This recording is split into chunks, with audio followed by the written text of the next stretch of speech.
मंगल मूर्ति गणपति बप्पा मंगल मूर्ति 1 2 3 4 किया गया। विसर्जन के लिए पूरी तैयारी की गई है। घोड़ों की, हाथी की व्यवस्था की गई है। बच्चे विभिन्न वेशभूषा में गाड़ियों पे सवार होकर, खुले रथ पे सवार होकर भगवान जी जाएंगे। बच्चे वेशभूषा में जाएंगे। हजारों की संख्या में बच्चे, महिलाएं, पुरुष साथ में चलेंगे। जो कल महाभोग 108 किलो का लड्डुओं का भोग जो लगा है वो आज रथ पे रख के जाएगा और पूरे रास्ते वो प्रसाद के रूप में महामोदक दिया बांटा जाएगा।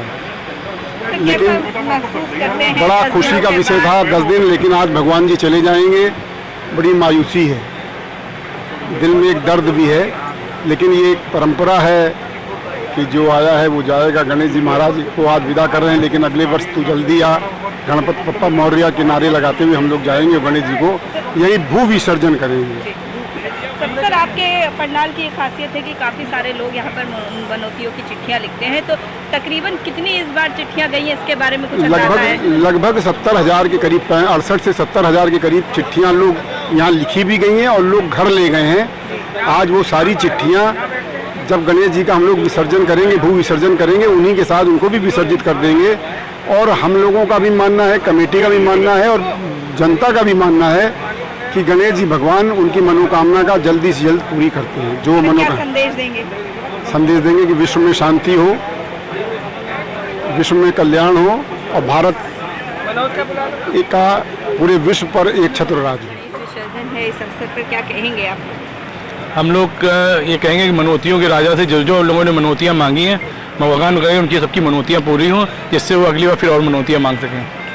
हमारे पंडाल में सब से सब कई प्रोग्राम हुए हैं और शर्मा जी ने भी हमारे पूरे सांस्कृतिक कार्यक्रम पूरी तरह से किए और सारे भोग और सब पूरी तरह वितरित हुआ। गणपति बप्पा मंगल मूर्ति जी सर, क्या कहेंगे? विसर्जन होने वाला है, शोभा यात्रा पहुंच चुकी है झूलेलाल वाटिका में। झूलेलाल वाटिका में शोभा यात्रा, विसर्जन यात्रा पहुंच गई है। बड़ा भावुक पल है ये और रूंधे हुए गलों से बप्पा को विदा करना पड़ेगा, लेकिन एक सिस्टम बना हुआ है। हम लोग यही कहते रहेंगे कि गणपति बप्पा मौर्य अगले वर्ष तू जल्दी है। सर, इसकी खासियत क्या रही है? इस साथ खासियत ये रही कि हम लोगों ने जो चिट्ठी का रखा था कि 60,000 चिट्ठियाँ करीब करीब हमारी उठेंगी, मनौतियों के राजा के नाम से लिखी जाएंगी, वो लगभग 68,000 चिट्ठियाँ लिखी गई। सर, बाकी सब में तो जल में प्रवाहित होती, लेकिन आपका जो मूर्ति विसर्जन होता है वो भू विसर्जन होता है। प्रदूषण को बचाने के लिए, नदी को, जल को साफ रखने के लिए हम लोग भू विसर्जन करते हैं। हमेशा से करते हैं सर? नहीं, पिछले 7-8 साल से करते हैं। सर, क्या कहना चाहेंगे सर? मैं तो यही भाई, चूँकि सुप्रीम कोर्ट और हाई कोर्ट ने इस पर रोक लगा रखी है, तो जब तक, लेकिन अब मैं एक चीज़ और बताना चाहूँगा कि पहले मूर्तियाँ प्लास्टर ऑफ पेरिस से बनती थी, अब मिट्टी से बनती हैं। पहले केमिकल इस्तेमाल किया जाता था, अब केमिकल इस्तेमाल नहीं किया जाता है, ओरिजिनल रंग इस्तेमाल होते हैं, तो प्रदूषित नहीं होगी गोमती या गंगा जहाँ भी प्रवाहित होगी। देखिए ना, महाराष्ट्र वगैरह में सब नदी में प्रवाहित होता है, वहाँ भी तो प्रदूषण है।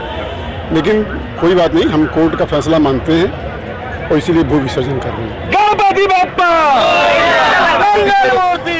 गणेश प्राकट्य कमेटी की तरफ से 10 दिन का यहाँ पर गणेश पंडाल का आयोजन झूलेलाल वाटिका में किया गया। बहुत ही भव्य पंडाल है, कहते हैं कि लखनऊ का सबसे और उत्तर प्रदेश का सबसे बड़ा पंडाल है। मनौतियों के राजा भी कहा जाता है। क्या कहना चाहेंगे? आज समापन है, कैसा लग रहा है आप लोगों को?